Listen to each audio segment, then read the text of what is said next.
Hello everyone, welcome to another episode of the Cartel Hour, where we do live tastings and discussions of all kinds of spirits with the people who make them, use them, and enjoy them. My name is Cameron Stevens. And my name is Seth Benheim. Together, we're covering everything from familiar bottles to rare and exclusive releases from near and far away. If it's distilled, it's on the podcast. Featured in Rolling Stone, GQ, Men's Journal, and more, we bring celebrity guests, master distillers, and industry veterans to chat about the latest in the spirits world. How does one describe Will Schragis? Part boyish tinkerer, part spirits nerd, part whiskey professor, part world-class writer of love letters to his craft. How would one describe Barrell Spirits? Well, the kind of company that would hire Will Schragis. Barrell, with 2 L's, is the kind of company the craft spirits industry needs at its forefront.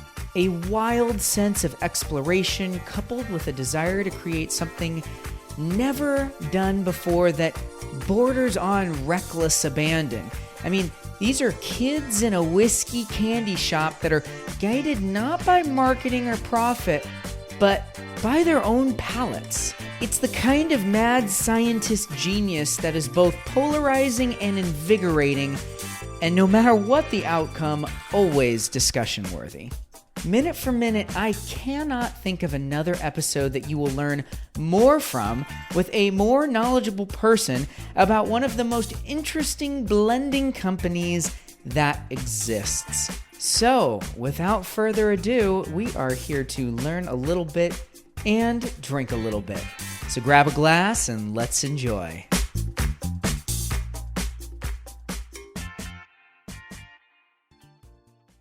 Welcome back to the Infusory for another episode of the Cartel Hour. My name is Cameron Stevens. And I am Seth Benheim. And today we've got, I'm hoping I'm going to be able to do this right, Will Schragis. Yeah. Hey, I did it. All right. From Barrell Spirits. How's it going, Will? It's going great. It's been a really busy, exciting day for us. We had some product launches that I know we'll talk about later, and I am very ready for a dram and to sort of keep my mind thinking about work, but in a fun way with you guys. Excellent. Well, we have a great lineup in front of us. We have a couple that we've gotten from you, and then we've got a couple of Seth's. He pulls from his treasure trove every now and then. You can see it in the corner, just over Cameron's left shoulder. You've got the inklings of our wall of whiskey and spirits here at the Infusory. But yeah, no, I've been a fan of Barrell. I'm just going to say Barrell, not craft spirits or spirits or whiskey. I'm just going to call it Barrell. Yeah. I've been a fan of Barrell, spelled with, it's got an extra L in there, right? Mm-hmm. I love that. So the Barrell, Barrell brand, for many, many years, I had their products at my wedding. When I got one of my first big checks, I went out and bought their single barrel, which was one of the more expensive bottles I had acquired at that time. And I have just been keeping an eye on this brand for years now. It's, I think, more years than I care to admit, maybe 5 years, 6 years. And you usually have good foresight, though. I didn't see this getting as big as it did when I first bought it. I'm like, oh, it's a cool bottle. I like the name. It's kind of funny. And I didn't think of it that seriously at the time. And then I look back like in 2017 or 18, I'm like, these guys are huge. They've got $200 bottles. This is amazing. And I was just blown away. And I have been a fan. I've gotten other people to become fans. And I think what we're looking at today is really, the art of the blend in a lot of ways, and some of the best blending going on in craft spirits of the last decade or more. So let's start with a little bit about you, Will. Yeah, I know, you just did my job for me. So my name is Will Schragis. I was employee number 1 for Barrell Craft Spirits in 2016. I had met Joe a couple years before when I was working at a store in New York called Zacky's, which was, I think, the 3rd store to buy Barrell bourbon when it was launched. And we talked for a long time. We got along really well, and we just sort of stayed in touch. I then left and worked for a company that's now called Spiritbaum that represents Rum Clement and a couple of other really wonderful Caribbean rums. And Joe would always be like, hey, are you going to Whiskey Fest? Like, can we walk around? Can we talk about the whiskey? We sort of stayed in touch. And about a year and a half later, he said, we have the product now. We are like ready to be a real brand, like a national brand, and name your title. And so as a 26-year-old, that was, you don't really, first of all, you don't get someone telling you that very often. And you certainly don't get someone who's like making awesome cask strength bourbon telling you that. And so it was like really an opportunity of a lifetime for me. And we sat around and we decided that because we're going to be going into a lot of distributors' offices, they don't know that I'm a 26-year-old when I'm emailing them. And so we're going to give me like a big boy title, if you will. So we picked national director. At this point, 4 or 5 years later, the company is still pretty small personnel-wise. We're about 15 people total. It's like bottling, blending, HR, sales, e-commerce, graphic design, all of it. And I haven't changed my title, but it's more, I function a little bit more as like a chief of staff now, that my job is understanding the different departments and what they need and making sure they communicate with each other, and then managing the sales team, where we have 4, and we just extended an offer to a 5th brand development manager around the country. And so as our portfolio grows, and as we're in 46 states now, we needed people a little bit on the ground representing the brand. And tell me a little bit about Joe's background, getting into like tell us, just for listeners that aren't familiar with his pedigree. Yeah, so Joe owned a company called Blue Dingo that was a marketing internet solutions, sort of helping companies move into the age of doing business when the internet existed, if you will. And a couple of his major clients were alcohol companies. And so he always really loved tasting whiskey straight out of the barrel. That was his favorite way to taste whiskey. And when he stopped running Blue Dingo, he just had this epiphany, I think, of like, you could bring an experience much closer to tasting whiskey straight out of the barrel to the rest of the world. Everyone is so obsessed with like brand story stuff in the whiskey world that if the story is, this is really good whiskey at cask strength, it's not the same because casks are different. You can, first of all, always be something new on the shelf, and you don't have to have a inexpensive cocktail priced product. You have to, if you focus on over delivering for the price point, there's room in the industry for that, because the big companies were and still kind of are treating consumers like they're dumb. And a lot of people, I think, didn't believe him that it would work. Even when I first started, a lot of distributors kind of put us in the like, okay, this is a fun brand camp, and not the like, we're going to put our weight behind growing this. And we've just kind of kept our head down and tried to make really good whiskey and listen to what people like you and other fans of the brand and other whiskey drinkers around the country and world are interested in, and done a lot of experimenting ourselves. And I would say about 2 years ago, even though we started with just batches of bourbon and then went to the batches of American whiskey, about 2 years ago, we really leaned into, we don't want to own a distillery. We don't want to be a grain to glass company. We want to work with as many distilleries as possible. So we're up to, I think, 69 distillery partners right now. Oh, wow. And we want to have the most interesting spice box, if you will, for blending. And we're going to push the envelope on what being creative about whiskeys can be without doing young, unpalatable, crazy mash bill stuff. We're gonna be about polishing. And so I think what we've become is this company that wants to be really easy to work with and respectful as a company that buys distillate from other people. But we look at barrels as ingredients, not as whiskey necessarily, except the ones that we feel are really imbalanced by themselves that we put into our single barrel program. And because of that, we're able to take like a different perspective on things that are already in the market for other brands. And I would hope you feel that in the past year or so, we've really kicked that up a notch. We've put out a lot of crazy whiskey, but always in a way that Joe tasted and like, does it pass the do I like this test from Joe?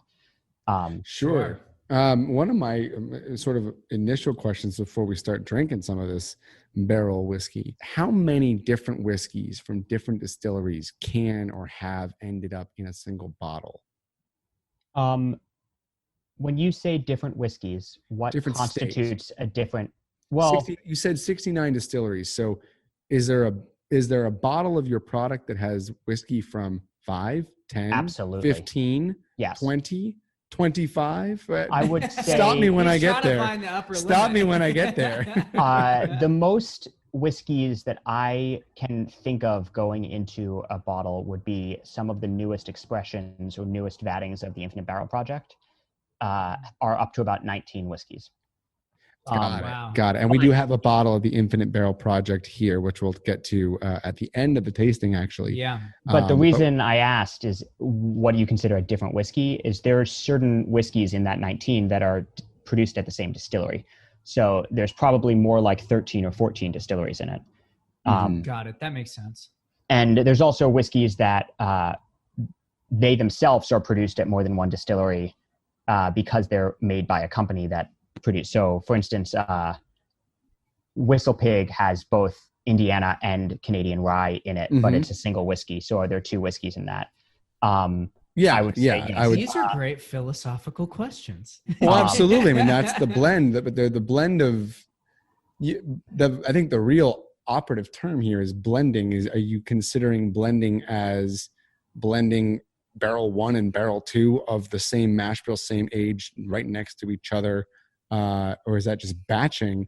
Or is blending really a term you would lend to the blend of whiskeys from different distilleries or different types of whiskey or different mash bills of whiskey? Right. What's the cutoff between batching and blending? Right. Also, a question that I get a lot that we had to kind of sit down and think about as a company to take a position on is, what is a small batch? So what is a small batch? Our belief or our answer to that now is a small batch is when the addition of one barrel will make a noticeable difference on the final whiskey. And so if you get to the point where you have so many barrels going into it that any one barrel will be so minuscule in its flavor profile compared to everything else, it's no longer a small batch. Anything we produce. Sorry, go ahead. Well, it really depends. So if you are, when we do a batch of bourbon, it's usually between 2,000 and 3,000 6-packs. And what goes into that is, depending on the age and the yields of the barrel, let's call it 50 to 120 barrels. But it's usually 50 to 120 of at least 3, if not 6 or 7, very distinctly different sets of barrels that we've chosen to put together. And at that point, 1% is still really going to change the way that whiskey tastes. If you have a product that's 120 barrels that are like we're sitting next to each other in the same rick house no matter what, and you put one barrel of something older in it, it might change it, but there's probably situations that it doesn't, in which case to us, that's more of what we'd consider a recipe blend instead of like a blend, where you're just following the recipe that you have. And you could make it as big as you want, so long as it's at that point where no barrel is going to make it off profile in any way. And getting things the same every time is extremely difficult.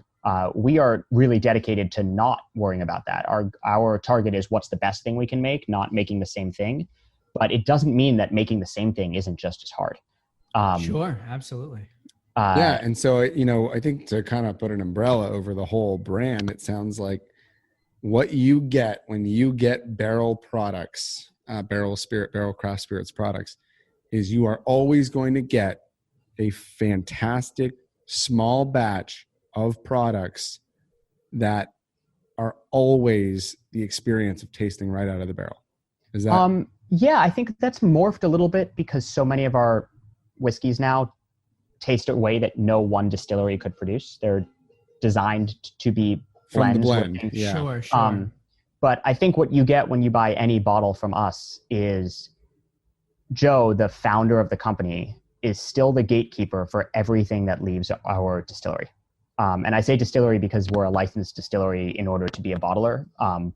But our bottling and blending facility, if you will, no matter how big we get and how many people Joe puts around him. So like we can talk about the blending team a little bit if you'd like. We're all coming to it from different perspectives and we all have different ideas of what we think makes up really good whiskey. But the last test is Joe saying this is good enough or not. And every bottle we have has passed that test. And so even though we have a pretty vast portfolio now, we feel it's somewhat cohesive because it all has to appeal to one person's vision still, as like these are exciting whiskeys coming out of a single family or portfolio. Absolutely. Well, why don't we jump right into Joe's vision? Sure. And see what do we have in glass one, Seth? I think we have rye batch number 3, right? Rye batch 3 at 116.7 proof. All right. There's no mercy today. We're high proof all the way. What's the percentage on that, Cam? Our company, the only 2 rules we really subscribe to when we're thinking about new products is, like I said before, concerned with making the best thing, not the same thing. And secondly, we do everything at cask strength. And so the whiskey you're getting is the yield of the barrels that we used for it blended to taste without knocking anything down. Rye 3, I think that even though we had made ryes before, it is the moment where we really hit our stride when we were putting this together in the rye category. Ooh. Because that's good. Rye as a grain, like as a fermenting and distilling grain, has so much interesting flavor to give. I love bourbon, but rye is a more interesting grain from a flavor perspective than corn is in general. And there's this sad reality within the American rye world where legally you have to use new oak, which is good because it is a protector of a specific canon. And I love American rye. I don't want anything to change about that. But the sadness of it is that by definition, American ryes have to be extremely oaky. The American oak is not always American oak, but almost always American oak is a huge part of the flavor and the texture of rye. Ryes that are not within the protected canon of American rye usually don't use any new oak because it's expensive to do. And so there's this kind of like gap in the world of rye of like, can you use the rye that is made so well in America, specifically in Indiana for this? And I think we all could agree that like ryes coming out of the one major distillery in Indiana are fantastic. Are good. Yeah, they're really good. But can you tone back the oak on it? So can it still be like an old product, but like a distillate forward product? And so this is a blend of Indiana rye and also 14-year-old Canadian rye, and then also a little bit of 7-year-old 100% malted Polish rye. Ooh. Huh. And the idea behind it was like, this still needs to do for people who like ryes what rye does. So if you are someone who loves Rittenhouse and you're someone who loves Sazerac and you're someone who loves all of the different MGP bottlings that other people have done, we want you to like this as well. But we want there to be a bit of restraint in it that you can't get from American, like purely American rye, because it's not all new oak.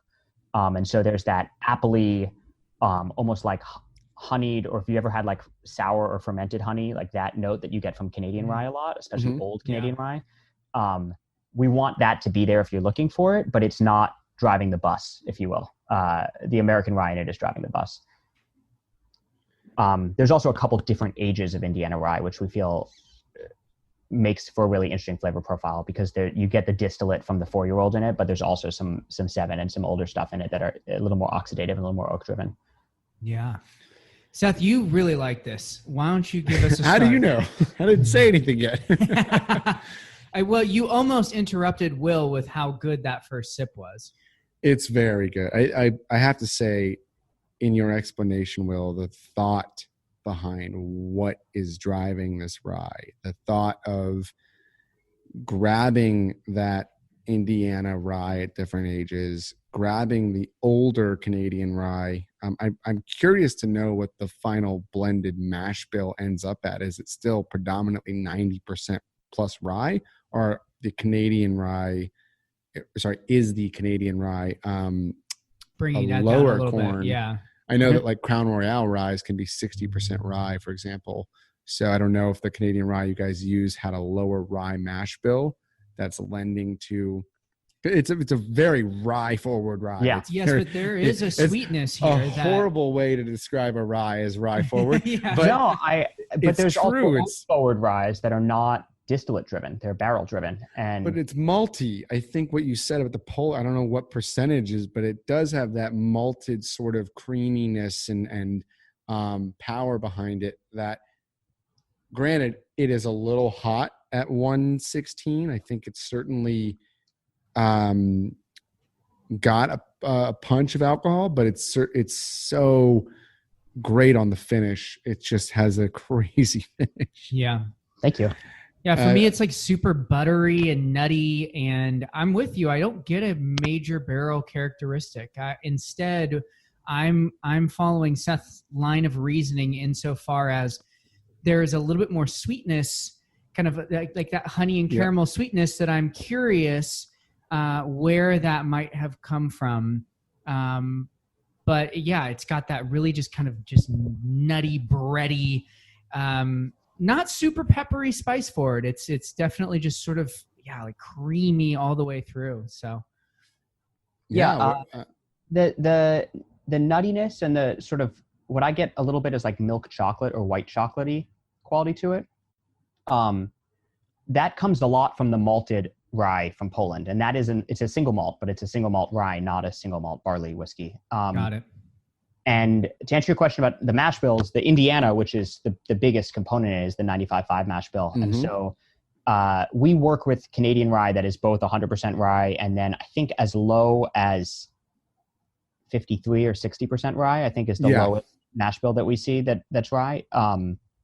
But we get asked about mash bills all the time in blends, and if you are doing the actual math of it, you hit this, to me, because I'm a nerd, like fascinating duality of calculation, where are you calculating based on volume or based on proof gallonage? Because if you calculate based on volume and the proofs are different, when the temperatures change, the volumes change. And so the math changes. Similarly, you like the way he thinks. I do. No, that's a great question. It's easy if everything's the same proof, but if it's coming in at different proofs, you have to make adjustments. Although you're not actually changing the final proof, so it is what it is. The same blend could be calculated differently. Similarly, you really need to look at still proof when you're doing that, not yield proof out of the barrel, because a lot of these whiskeys get knocked down before they're entered, and so the amount of what's like fermentable or usable alcohol in it based on the grains is going to be different depending on what went into the barrel and how much of that was whiskey versus water. We talk a lot about, there's a unit that doesn't actually exist, but I like thinking about, which is like pure alcohol. So 100% or 200 proof per square inch of inside of barrel. So it's like, if you imagine taking one 100% alcohol barrel, which doesn't exist, it's impossible to really distill to that, and you have it in one barrel, and then you take that same amount of alcohol, you knock it down to 50%, so 100 proof. So now it fills 2 barrels. At the end, when you're blending it, if you're someone who uses water and they're blending, you could take those 2 different scenarios and you could make a whiskey that looks the same in the bottle out of it, but you had twice as many square inches of oak on the same whiskey while it was aging if you knocked it down before you put it into the barrels. That is a phenomenal example of how you can influence the liquid differently. It's really interesting to think about the volume and what is in contact with the volume, which is just, something I deal with every day in my work life. But it's something you can noodle on for many hours. Yeah. And it's fun, and it's great to, there's a woman named Nick who was recently given the title assistant blender, but she's also our single barrel program manager. And she was the beverage director at Butchertown Grocery in Kentucky before she worked for us. Okay. And she is brilliant about, like, it's not photographic. It's like palate memory of like all the things in the distillery and all the things that we try. And the two of us we'll talk so much about the differences between things that ultimately, when it reaches the consumer, are not going to look different in a bottle. So we need to make the decision sort of behind the scene, and we only get judged on the flavor in the end, because what do we use high proof things as a blending component? Do we use lower proof things as a blending component? A huge conversation for us is what we call blend finish versus finish and blend. And so Dovetail has 3 ingredients and they're finished separately. And the final blend is a blend to taste of those 3 ingredients. However, there are other products we've made, like this private release whiskey series, where the blend of whiskeys happens before it's finished and then the blend is finished. Right. And when we're talking about experimenting or putting together new products based on experiments, we have to think about, do we want the control of the blend of the finishing separately? Or do we want the whole whiskey to receive the finish at the same time? Because that will give a very different and sometimes more cohesive flavor. And so I don't want to say that Joe and Trip aren't involved in those decisions, because they very much are too. But Nick and I are like a little bit of the like nerdy product dreamers in the company. And so we have conversations like that all the time. Trip is much more like, he knows blending bourbon and other whiskeys so well that his ability to predict what will happen to something before we do it has saved us so much time. And probably that's a good skill to have. It's I'm really lucky that people on the sales team and also Joe and Nick and Trip kind of refer to me as part of the blending team, but I'm not really. I like get to talk to them. I don't have Nick's memory for things like that, and I certainly don't have Trip's understanding on a molecular level of what's going on. And no one has Joe's like, this company is my vision, yes or no quality, nor should they. And so I get to be part of it, but like really my skill is talking to them and then being able to talk to you about it. So it's the moment that I become the sort of ambassador. Now here's a question for you. You guys have won countless awards, gold and double gold and platinum and all these medals, and you've done extremely well. People get what you're doing. Mm-hmm. And you have an intricate knowledge of what's happening from the still to the barrel to the blend and the finish and everything in between. And you said before, I think a lot of brands have made the mistake of assuming that the consumer may be less educated or dumb, and that you guys have not treated the consumer that way. Do you ever get saddened at all if any of that is lost on the consumer? You talk to somebody and they go, yeah, no, it's good. Yeah, whiskey's good, I like it. Like something simple like that, and you go, no, but we labored over this. That's not what it's so not just good. It's better than that. No, that's a really good question. This is going to sound like a dodge, but no.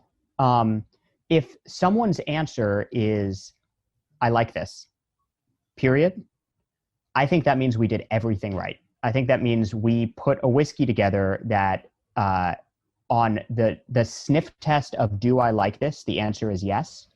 That's the most important thing that can happen from the whiskey.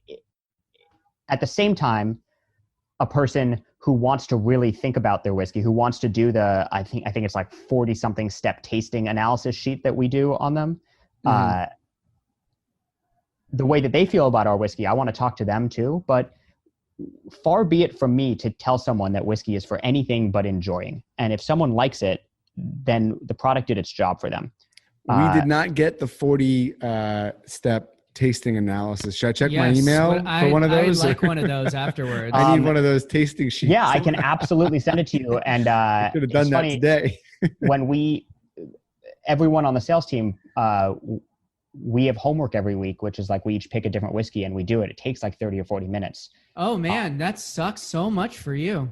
That's hard homework. No, I love it. I get to assign it. Homework. Yeah, exactly. It's great homework. In fact, we do open houses as a company where we're all on Zoom, but we invite anyone else that wants to come. And we usually go through a couple of them because it helps us learn how to talk about the whiskey in a way that one person might not have thought of. That a lot of times I'll say something like apricot and someone else will say peach gummies. And we'll realize that like we're talking about the same thing. Yeah. And so at that point, in a way to be consistent as a team talking about the whiskey, we're like, okay, we can still say apricot, we can still say peach gummies, or we can say stone fruit, because other people are going to get nectarine, or they're going to get fresh peach or peach pie or whatever it is. Yeah. And we don't really like doing the power of suggestion too much with that. But when you say stone fruit, you can talk to people about what they're getting. The flip side of that is if someone on the sales team says stone fruit, someone else is going to say what type of stone fruit. And if they say peach, they're going to say and then what condition of peach. Yeah, and it spirals. But actually, we really love doing these open houses that are partially for ourselves, but also open to people, because we learn from other people's palates, but also we learn how to talk about things in a way that is a little bit more like inviting. If someone says, I like this, and that's all they want to talk about, that is great to me. But if they say, I like this, and I want to talk to you about why I like it, that's my favorite conversation to have. Until they start adding Coke to it. No, I'm kidding. But also, fine. You know, one of my favorite things about Dovetail that we'll get to is, do you guys talk about breaking whiskey ever? Where like every whiskey can handle a certain amount of water or ice and sort of maintain its integrity. And then you hit a moment where it breaks and it just tastes totally different. I really like Dovetail neat with nothing. But it also works really well if you totally break it with soda water and it's just like a highball.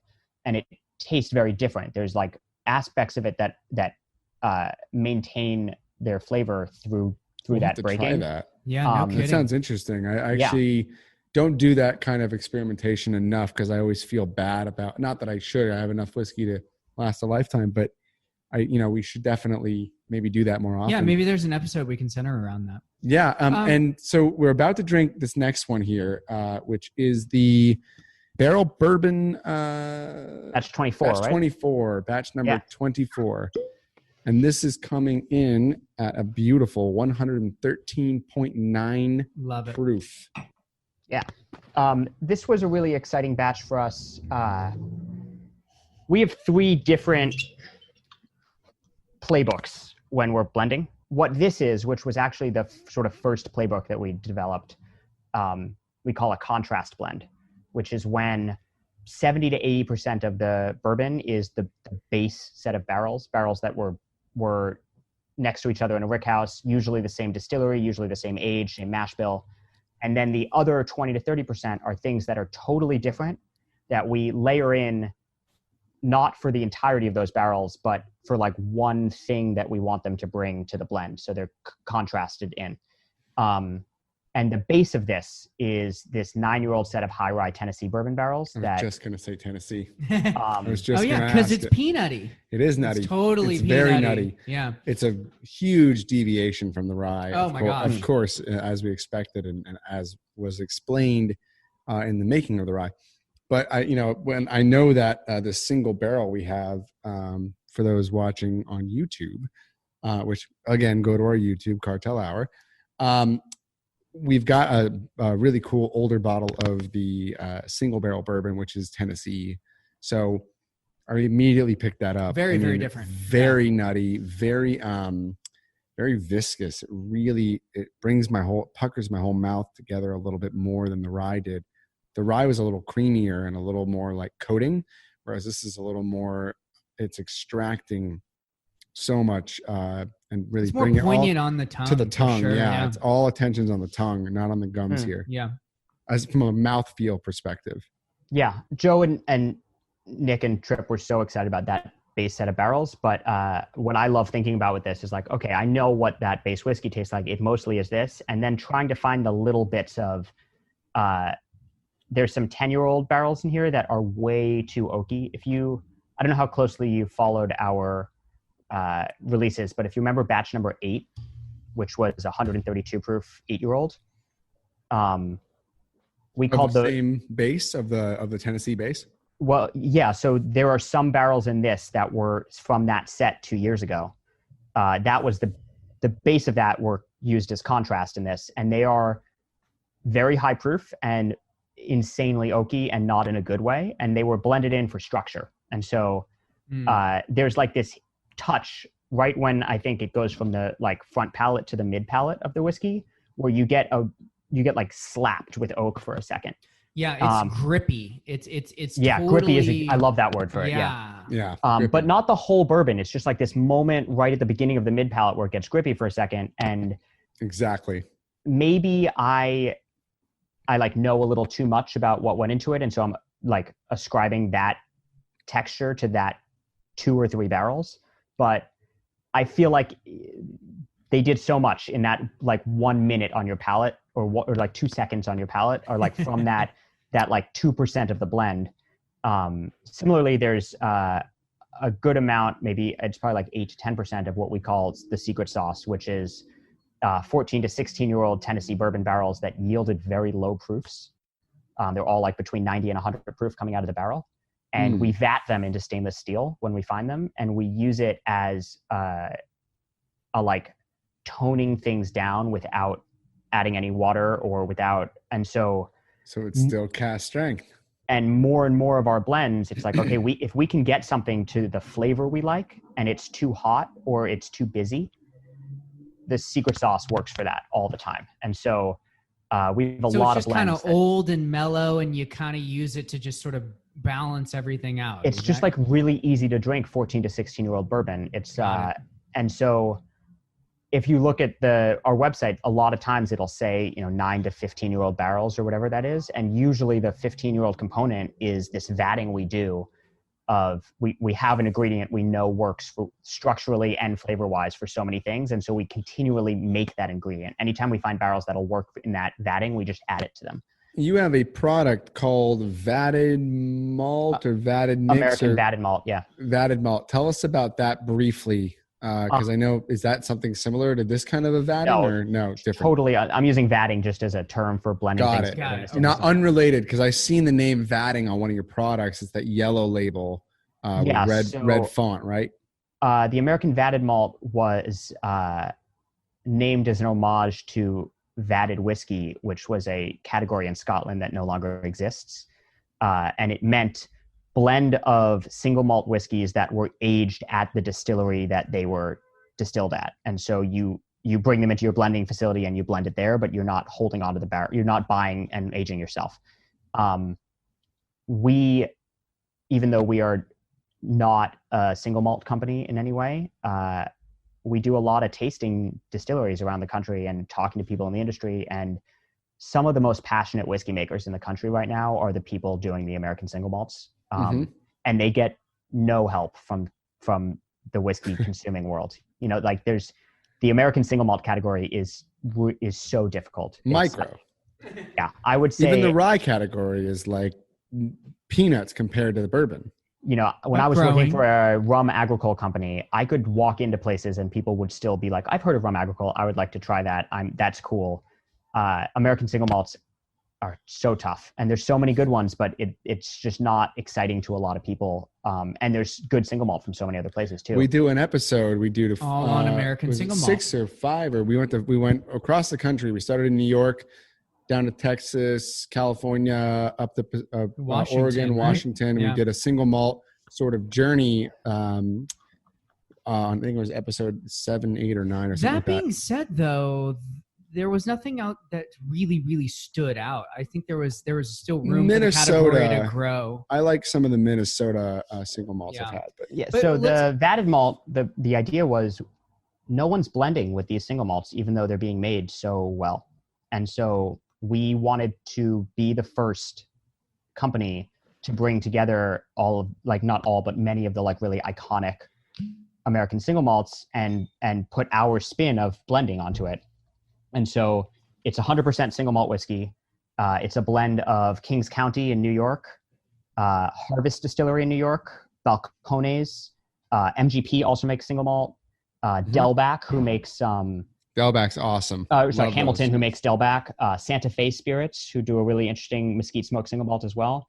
And then a couple other single malt distilleries that are now owned by large companies, so we don't really talk about them by name. But it was 7 single malt distilleries that we really liked, and we made this blend out of the 7 of them. And there's no filler; it's all single malt.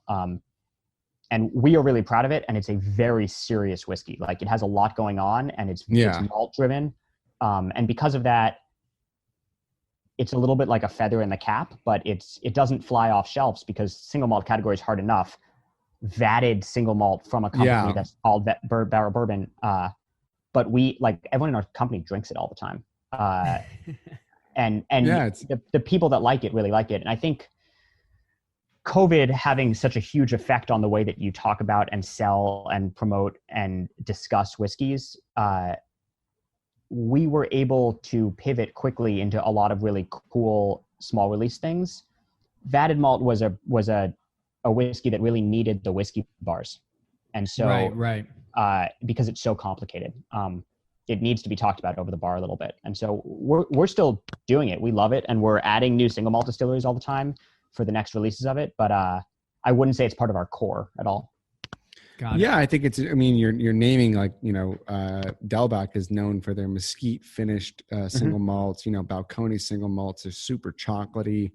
We did drink one of those on the show, and Pacific Northwest, that stuff is fascinatingly and wildly different from one distillery to the next. You can get all kinds of single malts out of those places.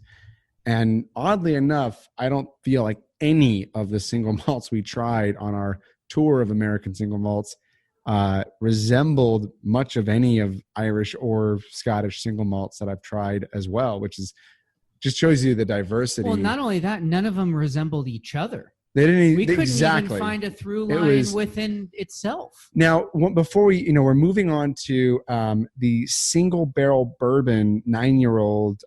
This is a Tennessee bourbon at 64.15%. That's 128.3. Certainly the strongest of the three we've had. Wait, what was the age on it? Was it 8 years old? It's 9 year. I believe that is from the Big Oak Unicorn set. The what? The set that made batch 8 that is also the structural set in batch 24. Okay, I like it. There we go. This is a single barrel on that. Yeah. I don't want to say for sure, but I know that the 7C series was bottled in the fall of 2016. It smells fucking amazing. And so it was selected as one of the not too oaky barrels, also like really great and balanced by itself before that vatting was done. Interesting. So this is, it sounds like, oh my gosh, correct me if I'm wrong, it sounds like various age stated bourbons from Tennessee are the through line for the bourbon line of Barrell. Yes and no. Sort of. We work with 4 distilleries in Tennessee, and we work with pretty much anyone at some point or another, not directly with the distilleries, but have seen the barrels from a lot of Kentucky distilleries. And we definitely rely on MGP quite a bit. And so since batch 10, we have not done any batches that are from a single state. There are certain batches that rely really heavily on one distillery, like batch 24, for instance. But what makes batch 24 special is the complexity that was blended into it, not the base of the batch. And that was done from Kentucky and Indiana. So yes, we definitely use a lot of Tennessee bourbon. We limit our single barrel bourbon program to Tennessee for the most part. There's a couple of exceptions. And part of that is we want people to enjoy and think about our products based on what we do and not the provenance of the place that it was distilled. And you see a lot of people looking for what we call independent bottler whiskey, which we love, but they are a bottler of someone else's whiskey. And we, without trying to be obsessive about it, we want to be known as a bottler of our own whiskey because of what we're doing in the process of selecting and blending. And so the single barrel program, we most limit to Tennessee so that people don't try to cherry pick things from the distilleries that they think they want. It's like, if you want a single barrel of bourbon from us, we are so careful about which barrels we put into the single barrel program for people to taste. We want you to taste it based on the barrels that we like, not asking us specifically for other distilleries. That being said, there are people who say, don't tell me the age, don't tell me the proof. I want to taste all these blind and I'll pick my favorite. And we usually throw things into that we wouldn't have given to someone who was asking, because those are the people that we want to to pick from the strangest variety. Now, as we drink this, here's a question. You have released batch 25, I believe, or are you on batch 26, 5? 25 is out, sold out from us, but our distributors have stock. Got it. So and 26 will be in 3 to 4 weeks. It'll come from us. When you're getting ready for batch 25 to 26, you all sit down with Joe and you go, what's going to be batch 27? What's the conversation? Is it what's available and can we use that in batch 27? Is it what haven't we done yet? What drives batch A to Z? That's a fantastic question. Yeah, we often we are working on blending projects that don't have specific homes yet. A lot of the batches are a combination of 1 or 2 or 3 or 5 different things that we're putting together. It's not so much about available because we own years worth of barrel stock. We're not flipping bourbon by any means. Yeah. But there are moments where we see things and we really like where they are at that moment. So we need to make a point of using them within 6 months or a year or so. And there's discussions about, do we want to make sure to get these things out of the barrel before the summer because another hot season is going to change it a lot? Yeah. Where it is. So that's a great answer, I think, in essence, because you're basing the next batch essentially on where your barrels you already own are at and what they taste like. And if they need more time or need to get out. Right? Yeah. And it's also like, we have battings that we like to use. And so a lot of times for instance, the 9-year-old high rise, they were blended themselves first. And 50% of that or so was the base of batch 24. But then there's a stainless steel tank that has that ingredient from 24 that we use as a like blending or a contrast ingredient in other batches. So there will be a small amount of not all of 24, but the base of 24 is used in the New Year bourbon this year. And will continue to be used until we're out of it. Usually what we do is we have a big tank of it and we get it down to about 50 gallons and we put it in a 50-gallon steel drum and we kind of lock it up for a little while. A lot of the conversation is like, what do we have that's showing really well that might be the base of this right now? And then there's a little bit of a sales and psychology that goes into it of most of the batches that become, I don't want to say like famous is a bad word, but like there's some lore about that release being different from us or special from us, are usually the ones that have low age statements because they're the moment that we really liked young bourbon and we were willing to declassify old bourbon down to that age statement to like get something really good. Yeah. But you're like, I have to use this now. I got to get it in. So like batch 13 was a 5-year-old insanely corn forward bourbon we did. And it was because there was this set of very corn forward 5-year-old bourbons. And it's like, they had all of the great corn smell of good young bourbon and no ethyl acetate. It's like there was no paint thinner, but it hadn't become an oak driven bourbon yet. And that is so rare to find. And we had a lot of them. And so we were like, okay, this batch it up. it's like walking through a cornfield, but it needed depth. And so there was 7 and 9 and I think 11-year-old bourbon in it as well. That batch was like, okay, we got to do this with these barrels right now. How do we make them as good as we possibly can? How many bottles of it do you have set aside? I have about a 6-pack of most batches, but 13 you can find because it was a 5-year-old. And so in stores where they took it, but there wasn't a lot of hand selling going on, they got batch 14 and it was 12 years or whatever it is. And so like suddenly they didn't want the 5-year-old anymore, even though most of the ingredients were the same.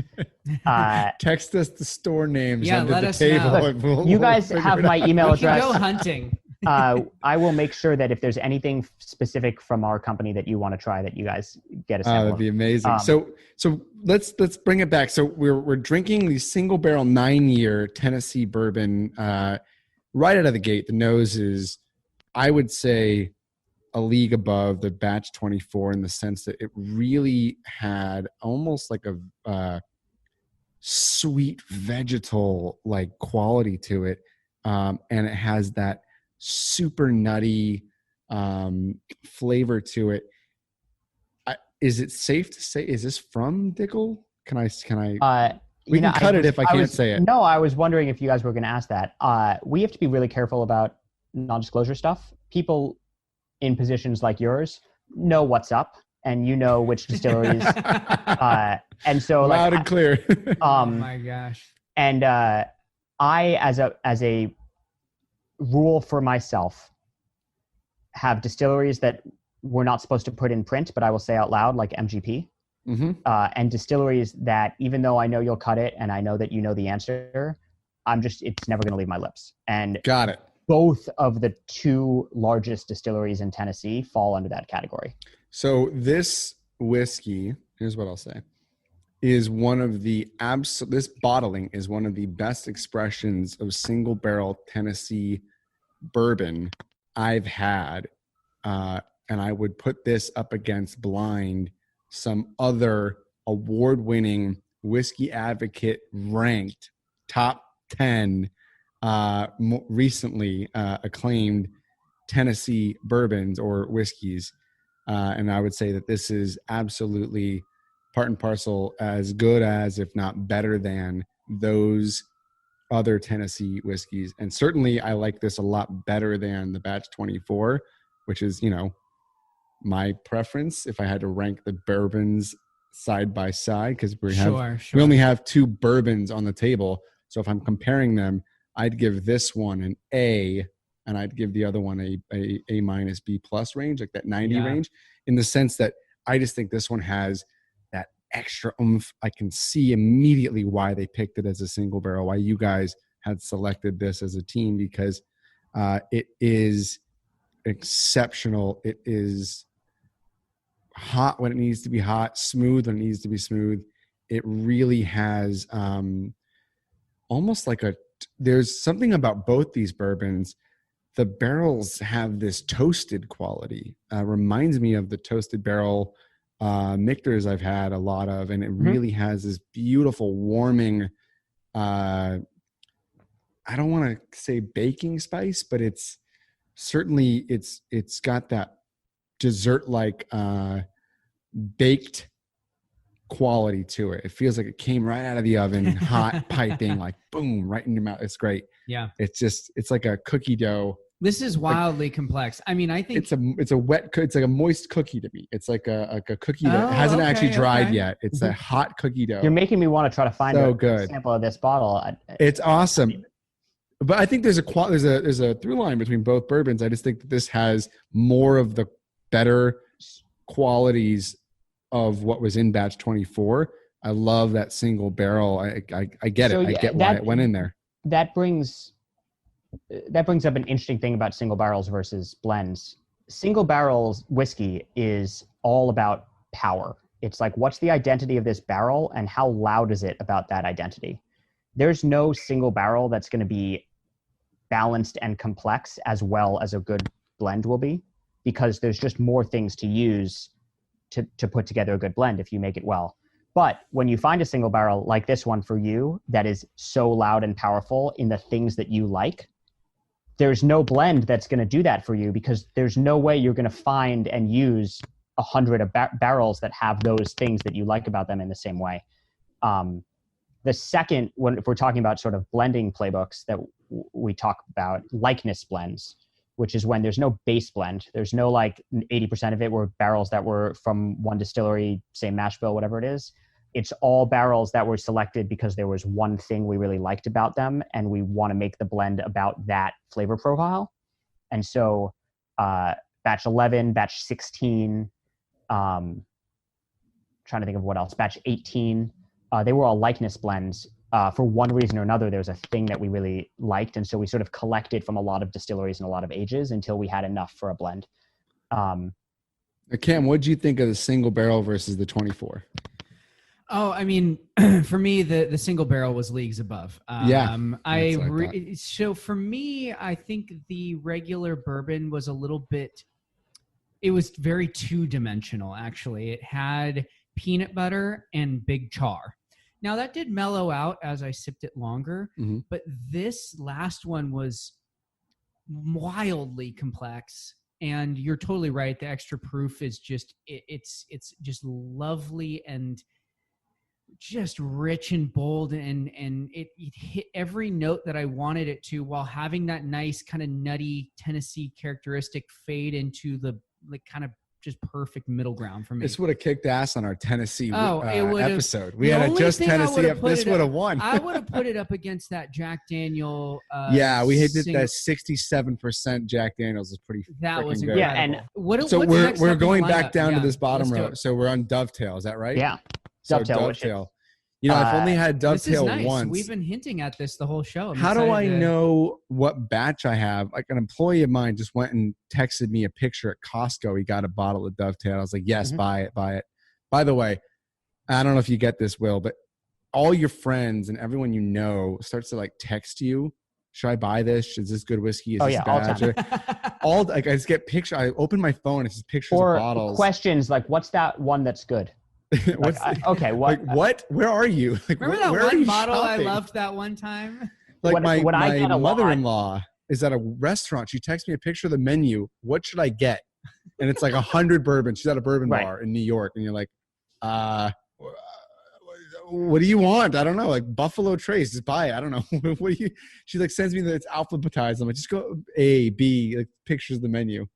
It's crazy. Yeah. What do you get all the time, Will? What do people ask you? So I was in wine before I was in whiskey, and I get questions about whiskey a lot. I get a lot of cocktail questions, but I get a lot of, I'm making lamb. What should I open? Yeah. And then a picture of a couple wines. And I love that question, but it's also like, if you really want me to talk about this the way that I would have if I was still working in restaurants, like you got to tell me how you're cooking the lamb, and like, is it salty? Is it not salty? Like, is it Sure. fatty? Is it not fatty?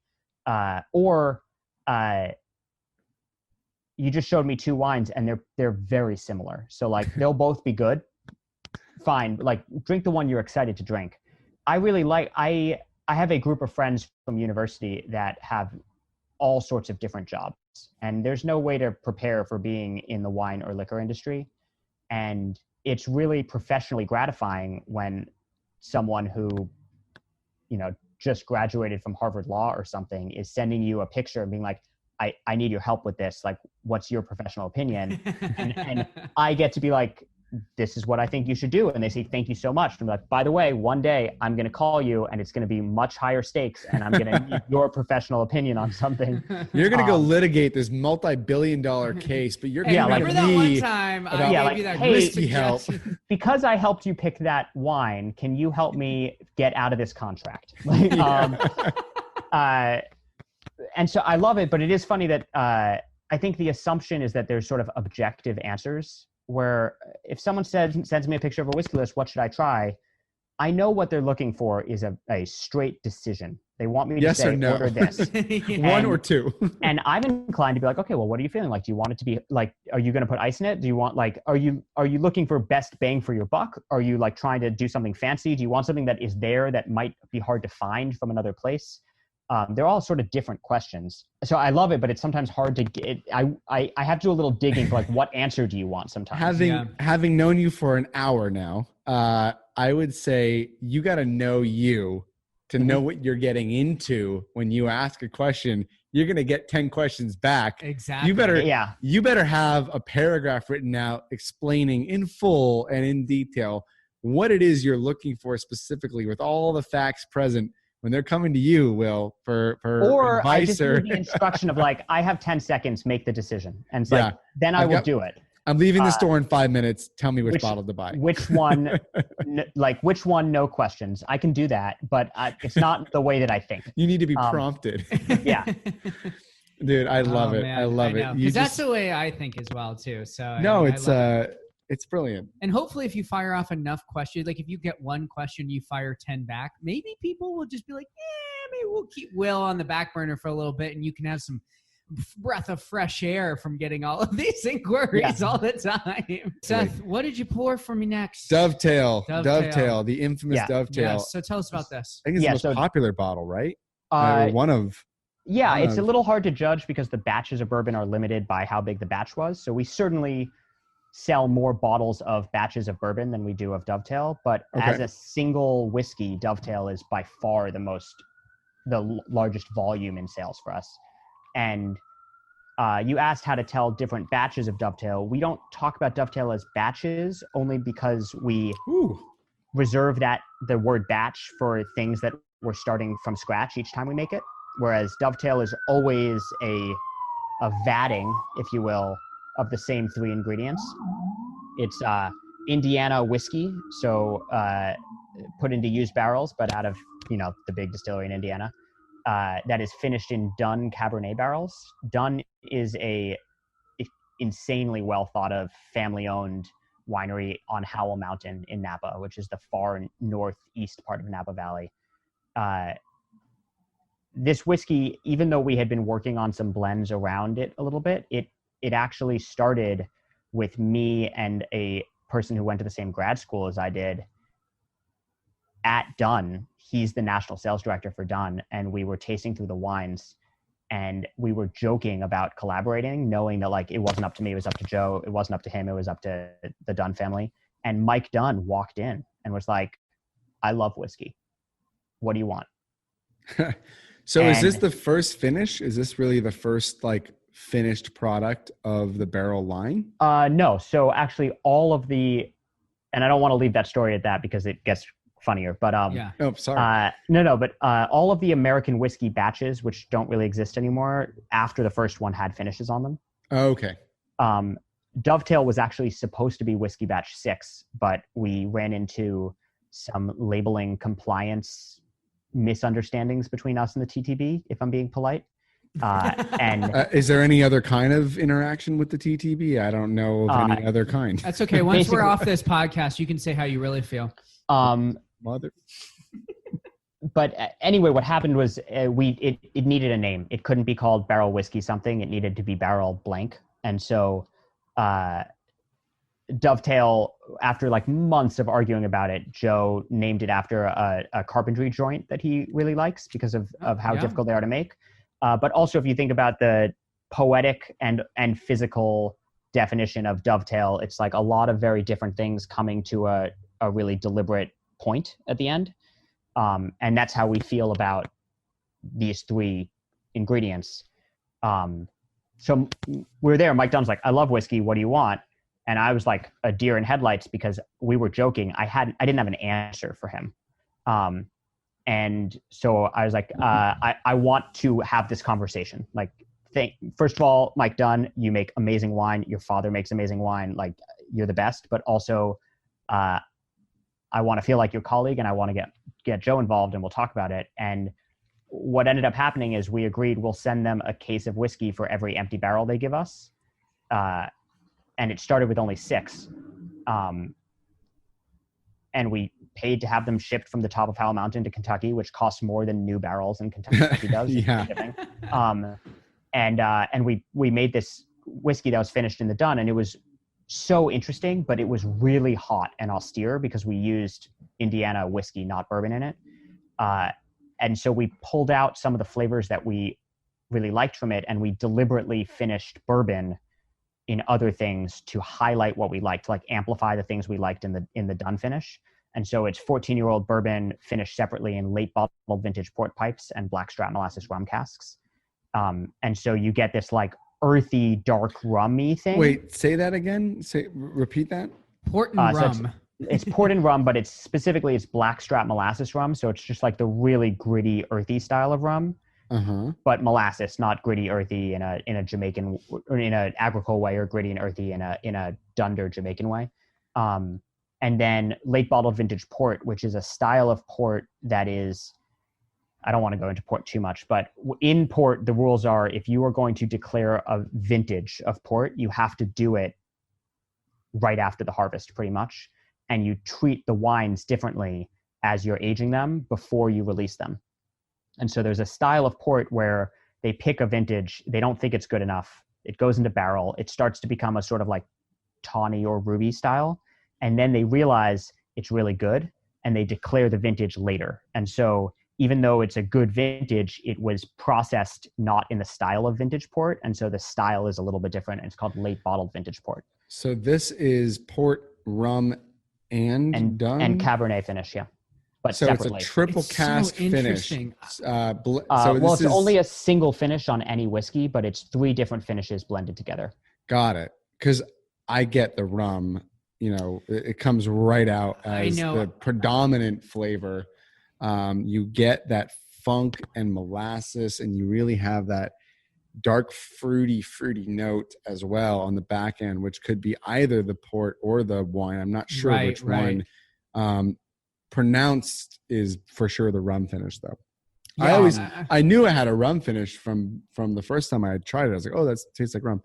But, and again, that's a very simplified understanding of this product, but it is fascinatingly complex, and I am a sucker for finishes. I don't know about you, but have you taken a look at our private release whiskey series at all?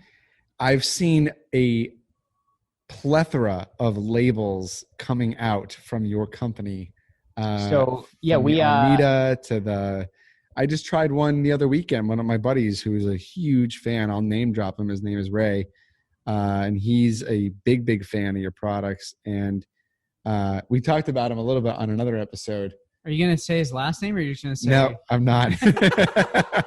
Okay. But my friend Ray, who's a whiskey advocate and whiskey enthusiast, is a big fan of Barrell, and he buys as many batches as he can. And it was very interesting. And it's one of these, I think it's one of these, the series you're talking about. Private release, yeah. The private releases where you guys are just finishing anything and everything with everything and anything. It's kind of crazy what's coming out. So the private release series was by far the most ambitious and labor-intensive line we've ever done. It was designed to synthesize the consumer and store interest in single barrels with our belief that we can put things together that are greater than the sums of their parts. And so we use barrels themselves as marrying casks to put blends together. And then we label them as if they were a single barrel, but we don't want to call them a single barrel. They weren't all distilled and put into one barrel. So it's a private release, but they're the size of a single barrel. They're all 180 bottles or so. And it started with rum, where we did 48 different variations on the same 5 rums blended together.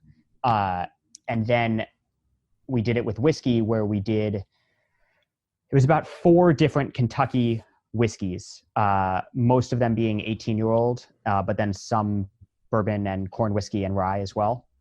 And we didn't do 48 different blends. We did it's 7 or 8 different blends, but we did 27 different finishes. So no one blend has there's the same blend with different finishes, and then there's different blends with the same finish. It started with 27, but it was called the AH series, AH 1 through 24, and then BH 1 through 24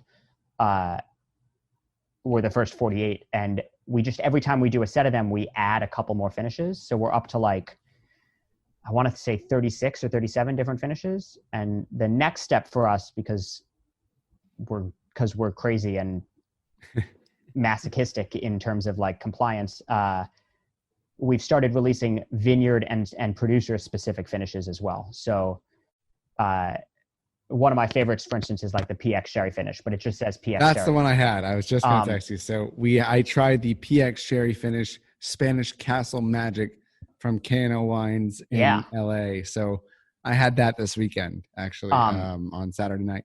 But since you're in California, a project that I'm so excited about that I hope will be ready in December, but it might be January, is we took the same whiskey and we finished it in 8 different vineyard specific marine layer wine casks. And so there'll be 8 releases, but it's marine layer, Capsgown vineyard Pinot Noir, marine layer Capsgown vineyard Chardonnay, marine layer Lyra, all of these different releases. It's the same whiskey finished in all of their different casks. And put back together or released independently? There's 8 different independent releases. And so even though the private release whiskey was so complicated before we did that, it's the next step of it is is giving credence to like the specific product that it's finished in. If you're a sucker for finishes, the rabbit hole for us is very deep right now. It sounds like it. I've literally never heard of a distillery going that deep. I mean, that's got to be a lot of individual labels for you. Yeah. It's many, many individual labels and colas and brand registrations. And it's also, every one of them is a blend. So it's like, it's a lot of blending for Nick and Trip and Joe too. But label the vats correctly so you don't mix them up.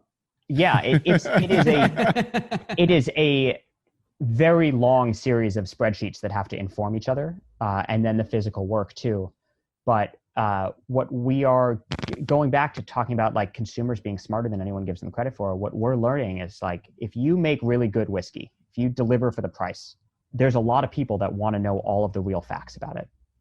And we don't want to sell it based on the facts. We want to sell it based on the person that says this is good.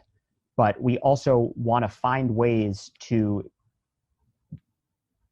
make people feel like they're getting the information that they're excited about our whiskeys. And so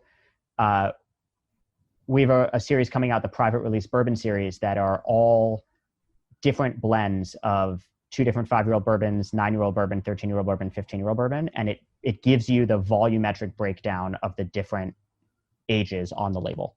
It's the first time we've ever done that. And there's only 48 of them, and it's the same like 6 or 7 bourbons in 48 different breakdowns. And it's because there's only 180 bottles of each. And so we wanted, if someone is picking it for their store or for their group and they're tasting all of these different recipes and they pick their favorite from us, we want them to have that experience as if it's a single barrel, but it's not. It's a blend we made. At the single barrel size. At the single barrel size, yeah. Yeah, I think with you guys, it's not if you like it. It's not if you make a whiskey and someone says they like it. It's when you make a whiskey and someone says they like it. It's really, I appreciate you saying that. But. It's really at that point, because I haven't, at whether, I don't know how familiar you are with our format of our show. We generally assign or ascribe letter grades to each whiskey and try to do some kind of judging or grading that an avid listener of our podcast can go from show to show to show. And we try to also apply some kind of a price, because you might taste a very, very, very good whiskey in the $20 range. That is an A for its price point, but is also at the $100 level, it just doesn't compete kind of thing. But, and every once in a while we'll make distinctions. But I think with this stuff we're drinking tonight, so far it's kind of hard to, they're all in the high B plus to A range for me, all of them. Yeah, I'm going easy A on the single barrel, and I really liked the rye. And the rye was an A minus A for me, and they're all in that super high in the premium range. Echelon.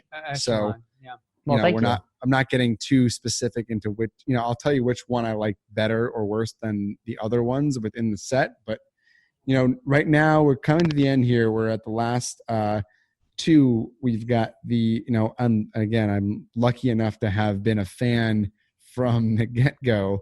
So I've got Barrell whiskey labeled batch 001. This is, and I think at the time, if I'm being honest, it's much lighter than the other might ones. have been the, I didn't own, when I bought this, I was a young man. I was strapping young lad. I was a strapping that was young released lad. in 2015. Yeah, so There I you was 2015. I was 27, and I was probably just venturing into cask strength whiskeys, which tells you, how long I've been drinking this stuff and how much I've amassed over the last 3 years. This at the time, I believe, was the strongest whiskey I had on my shelf when I bought it in 2015, because I'm pretty sure I got it then. Right when I saw it, I was like, oh, that's cool. This is batch 001. It's a 7-year. It's barrel strength. What kind of whiskey is this? So batch 1 of the whiskey was, I wish I could go back in time, and I wasn't working for the company when the acquisition happened, and I was with the company when the launch of the product happened, but I wasn't there for a lot of the blending of it. And we don't know the exact story behind one of the two. It's a blend of two components. And the first is Indiana whiskey that was distilled when there was a barrel shortage. So it was distilled like bourbon. It wasn't it wasn't light whiskey. It was bourbon distillate, but it was put into used barrels. The second was also in used barrels, but tasted totally different. So it was sort of sold to us the same way, but very different flavor profile. And we believe that it was rye distillate that was it was misplaced in a way where it was lumped in with the like random American whiskey bourbon distillate put into used barrels, because there is this like, and I'm going off memory of this because I don't have a bottle of it and it's been a while since I tried it, but there's this like spearmint kind of quality to it. And that bit. It's like you don't get that from bourbon distillate in used barrels. It's almost eucalyptus. And so it's like the way I would describe it. But it's not and it's verbena. Not rye because it doesn't have the new oak on it, but it has some of that twangy Kojner. And so it was like, it just, to us, it had to be a mistake or like misuse of rye distillate that was not disclosed to us, because we just can't think of how a corn distillate could give that flavor profile. I get like a vanilla, it's like herbally verbena, like a lemon verbena and a vanilla lemon hybrid with a little bit of spearmint on the finish. It's certainly, I think, one of those components that you were mentioning must be MGP light whiskey. There's no, as far as I know, there's no light whiskey in whiskey batch 1. Light whiskey, the definition of it is the proof to which it's distilled. Yeah, and that it can be in used, it can be in any oak. Used barrel, any oak, yeah. But light whiskey is a lot about proof off the still, and barrel whiskey batch 1, as far as I know, the proof off the still was 160 or lower, the way that bourbon has to be. So it was not light whiskey. It was just whiskey. And that second component, which could be a rye distillate, we're not sure. We don't really know, but is why it's not called barrel bourbon, but barrel whiskey. Both components saw used oak. So there was nothing in it that was, there was no bourbon used in the blend. So it's corn whiskey essentially then, not light whiskey. No, because corn whiskey has to be at least 80% corn. Fair point. On one of the components. It could be, or overall. But like if it was the 70-25-5 mash bill, it wouldn't be corn whiskey. True. And so I'm not correcting you. It might be, but it also might not be. And I'm not saying that to I don't know. That was it sounded like a comment. It was totally a question. Yeah, no, I'm not trying to be coy with it. I don't do a lot of these interviews with products that I wasn't around for the blending of. That's why you're on the Cartel Hour, man. Yeah. This is what we do. Look, you didn't know anything about this? Look, I have this from I have a bottle from day one. I love it because, first of all, it prepares me for other stuff, and I'm the first to say, like, I don't know that. Like I want to be someone that you feel don't know totally honest on you. What was cool about whiskey 1 to me was there was no finish on it. It's not a sexy product in terms of the way that it's described on the bottle or the like specs of it, but it's a really cool whiskey. It's not like anything else that exists. And so it's an outlier in the barrel line too. I can't even grasp anything from any other. The color on it almost looks like a scotch. Crazy. Yeah. It looks like one of those 8-year-old like second fill scotches, and it's different. I would say I like the other 4 whiskeys I've had tonight better than it. But I think I would say that too. Yeah, it's certainly. I would put this in the B range, B plus, but like it 86, shows where 87. the companies come from to today. I think it's such an interesting evolution. You know what? I also think you need to think about the market for whiskey when that was made versus the market for whiskey now. That was exactly where I was going, which is at the time there were very few whiskeys in this price point that were tipping 120-something% or proof. I mean. And as a young man at the time, young man at the time, even younger, I was like, 120 something proof. and I can afford it. That's crazy. And I bought a bottle. I was like, just, it just didn't register. Mm-hmm. I was so new to whiskey, and so many people are so fresh coming into whiskey, bourbon, rye, whatever is catching their eye or their attention. And I think Barrell does a really cool job of highlighting the attributes of a barrel strength whiskey in so many different ways. And that's a perfect platform, I think, for you to talk about what sort of is the culmination of what Barrell does is this blending. I've got batch one of is it called batch one, or it's? No, it'd be a bottling date, but it'd be February 2018, right? I got May 2018.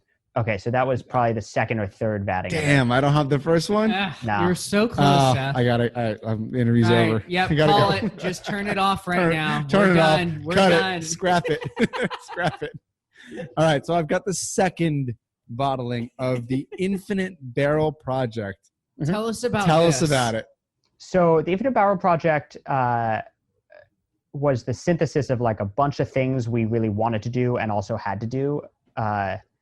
It was the first whiskey we released outside of the American whiskey line, like the American whiskey batch line. And first of all, we knew we wanted to do a world whiskey. So it was the first world whiskey we did. That bottle you has 4 countries. We're up to 5, soon to be 6 countries in it. So we knew we wanted to do a world whiskey.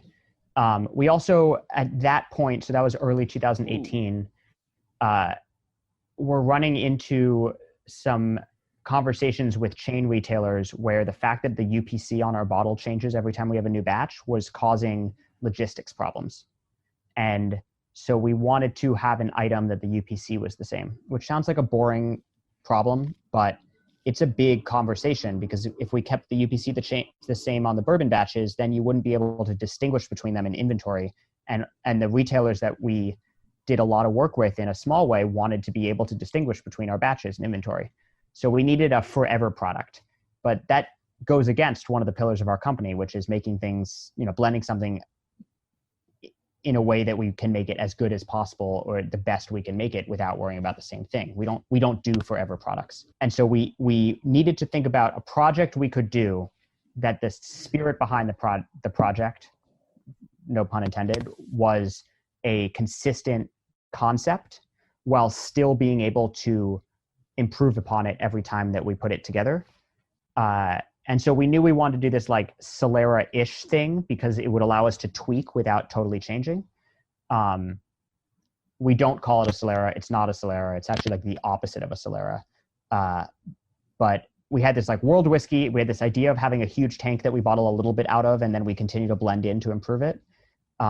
And at the same time, we had a bunch of conversations with people that had infinity bottles as like their tradition of like the last ounce of whiskey they like all goes to the same bottle. They pour a little out. It's a fun activity or tradition in the whiskey collecting world. And we realized that the thing that we were trying to make was a 2,000-gallon infinity bottle that we would then bottle and allow people to like watch our progress on. And so even though we do a lot of testing before we dump anything into that vat, because we don't want to ruin it or even change it that much, we are in essence doing like a very carefully tested infinite bottle at 2,000 gallons. And so we named it as an homage to that tradition. So if you go to our website, you can see all of the additions that go into each bottling. However, we only bottle 10% of it at a time. And so all of the additions, if there's 10 new additions, they're making up 1% of the blend. And a lot of what goes into it is just the same or older versions of the things that were already in it before. So it's this kind of like ever evolving world whiskey concept that we have. Are you collecting every one? I don't have a bottle of every one in my house, but we as a company hold back enough of all of them that at one point there will be a very fun vertical event that we do. So the closest thing I could think of would be like Suntory's AO, which is a world whiskey that has the 5 major countries, America, Canada, Ireland, Japan, and Scotland, all under one. There's a couple of Japanese whiskeys that use world whiskey in it. we do not want to play off of the American obsession with Japanese whiskey right now and talk about this as a Japanese style whiskey, because that no, not at all. Deep. I'm just saying that's one of the only products I can think of that has 5 distillates from 5 countries in one bottle. And it's not like it's competing. It's not even available in America. But Suntory is the only other company I can think of that has done, and they fucking own like product in 5 countries. They're a conglomerate company. They own distilleries in 5 continents. I believe Samaroli had a release for a little while. That was a couple different countries blended together. Yeah.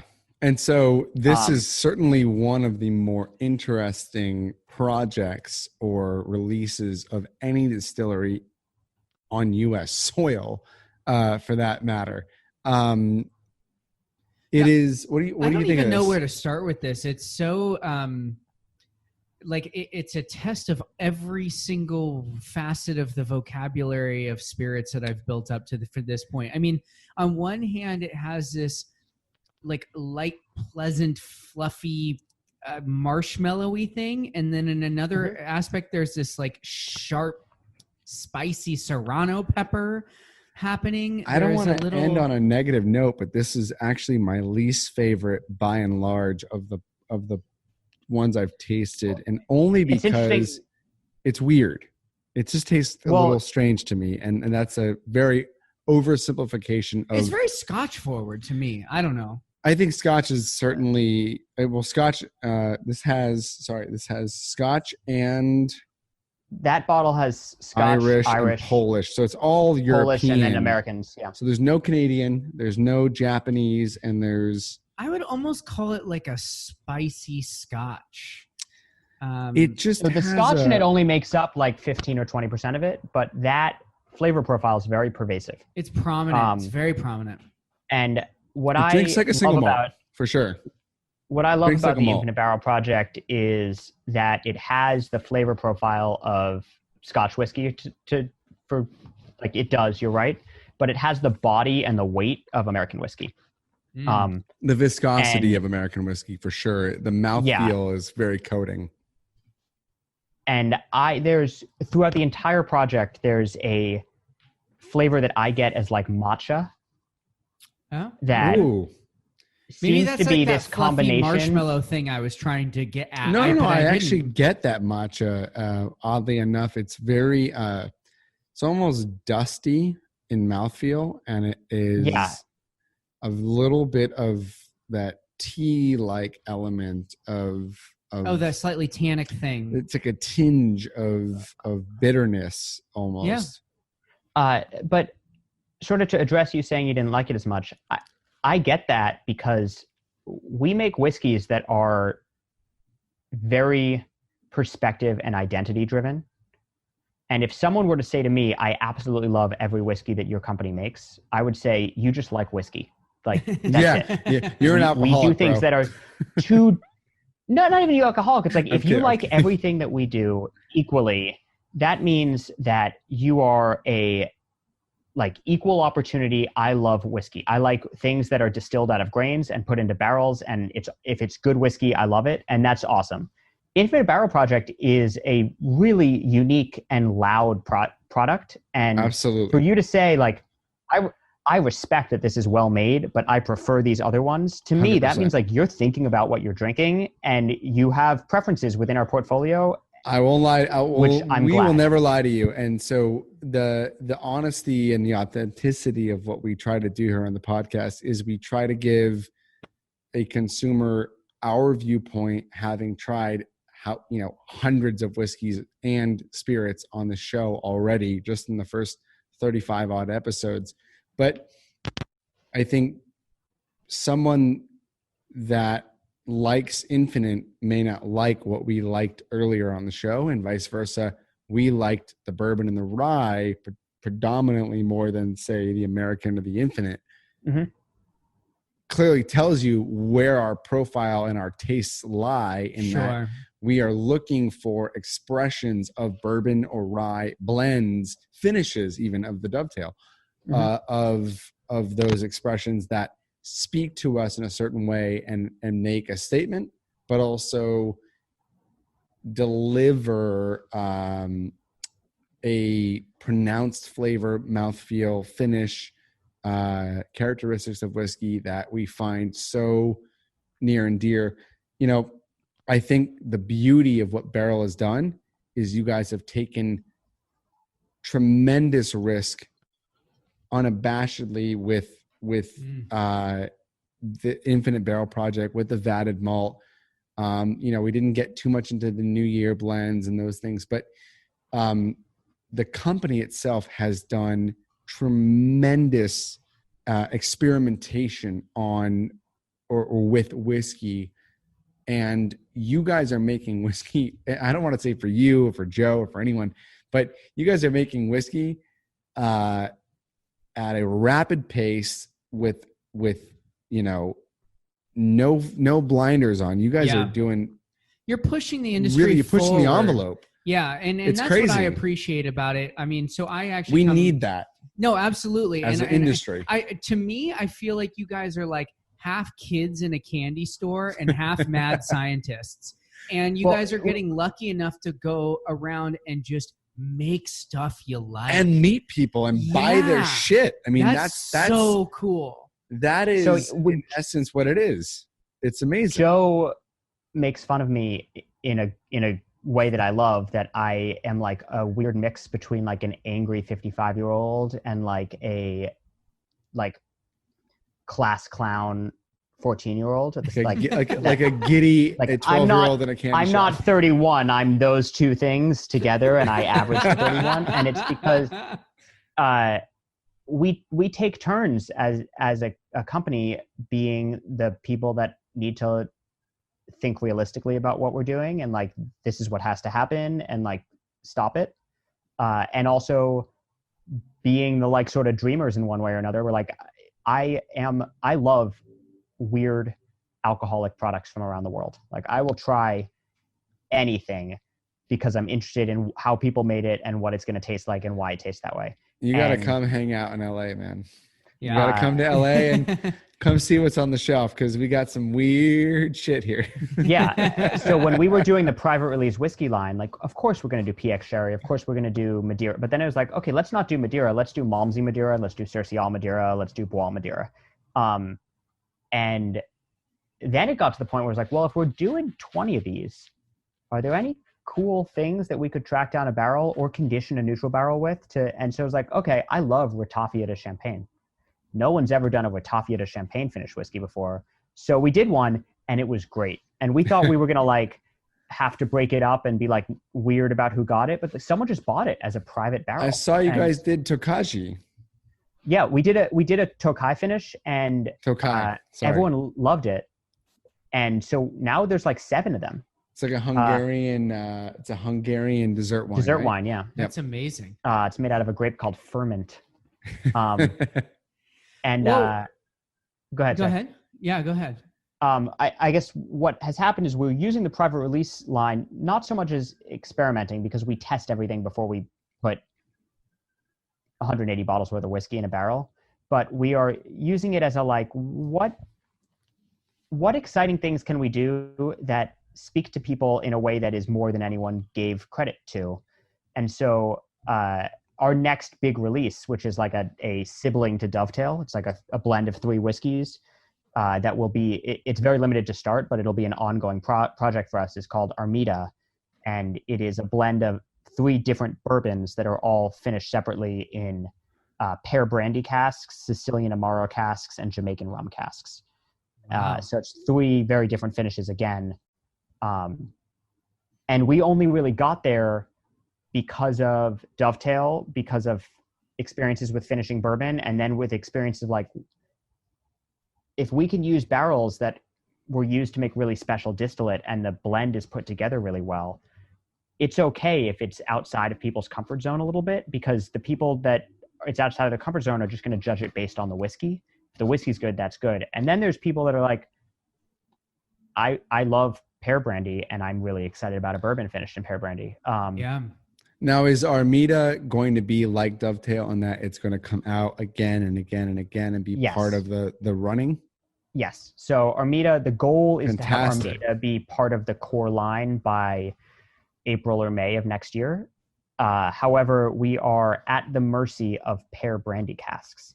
And so right now we can only make it about 600, maybe 1,000 6-packs at a time. And so the initial release, which is next week, is only 570 6-packs. How many of those are coming to California?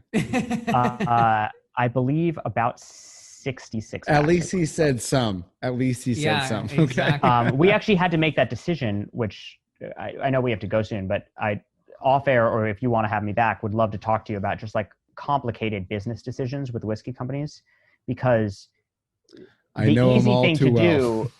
easy thing to do would have been like, okay, let's pick a couple of markets and we'll do it.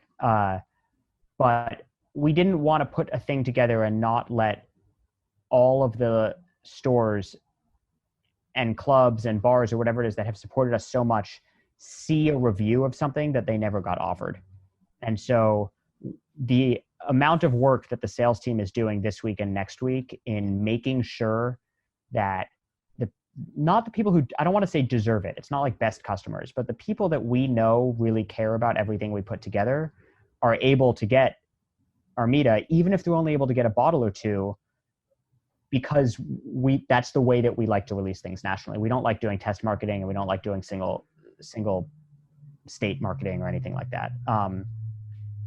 What is tough as you grow is the amount of cases it takes to fill just to get a little bit to everyone grows also. And it's hard to predict that when you start projects. And so in hindsight, we should never have designed this to be we should have said 700 cases or bust, 1,000 cases or bust. But instead it was like, how many can we make this blend? And it was 570. I think if anything is apparent on this show is that we've got 3 pretty awesome throwbacks and 3, very incredible current releases. Well, Will, honestly, this has been just an absolute wealth of knowledge. The amount that I've been able to absorb here myself, along with drinking through 6 different expressions with many, many, many more. Yes, Seth, that being quite a big standout. It's pretty fantastic. Go find a bottle. Will, what do you want to leave people with? I mean, gosh, you've already talked a little bit about things that are coming up, things that you want to do. Like, what do you want to leave consumers with? Like, this is what Barrell's doing next. I think, and I've touched on this a little bit, but the people who are listening to this podcast are the people that we want to thank, because the success of our company is rested on people that are curious about whiskey and down to dedicate their time and money to exploring and tasting new things and learning about them. And so, first of all, like, I have a career and a job because of the type of people that listen to this podcast. So, like, from me, thank you. Secondly, as a brand at Barrell, we are not going to sacrifice the lines that we are very careful about maintaining some like traditional integrity, like the batches of bourbon and whatnot. But we are learning that we can be as creative and push the envelope as much as we want. And there's really cool stuff to come because of that. I just like, my sign off would be like, I feel so lucky that I'm being paid to be on podcasts like this, and and to hear you guys talk about the brand the way that you are, and to taste through this stuff with you, like, makes me really proud of what we're doing. But it also makes me feel like we can continue to do the things that we really want to do, which is awesome. And I'm excited to come back too. So cool. I'm very okay with that. Well, Will, it's been an absolute pleasure to have you on. Thank you so much for taking the time to call in and taste with us. And yeah, cheers, man. Cheers. Yeah. Cheers. Thank you so much, Will.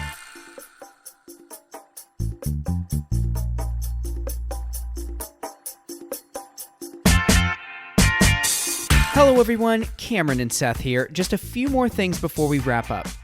First, you can always head on over to cartelhour.com for the show notes, which will include links to all the spirits mentioned and, of course, consumed on the podcast. Absolutely. If you're interested in purchasing any of the spirits mentioned on the podcast, go ahead and click any of the links to be taken directly to those spirits or visit caskcartel.com. They are America's largest online premium spirits marketplace and have been featured in Rolling Stones magazine, Men's Journal, The Wall Street Journal, Forbes, MarketWatch, and many others. Yeah, they are awesome and super mobile friendly too. They're a fantastic resource to search through different types of spirits, and their platform is easy and straightforward. If you don't love driving around to every single liquor store in town and hoping they have what you're looking for, Cask Cartel is certainly the best e-commerce spirits platform I've personally come across. Couldn't agree more.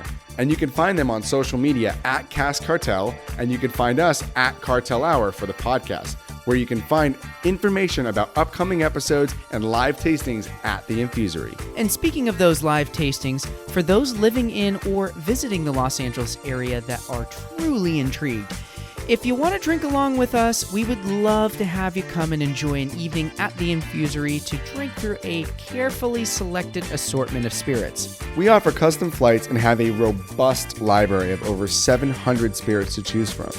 Visit our website for more information on how to become a member of the Cartel Club.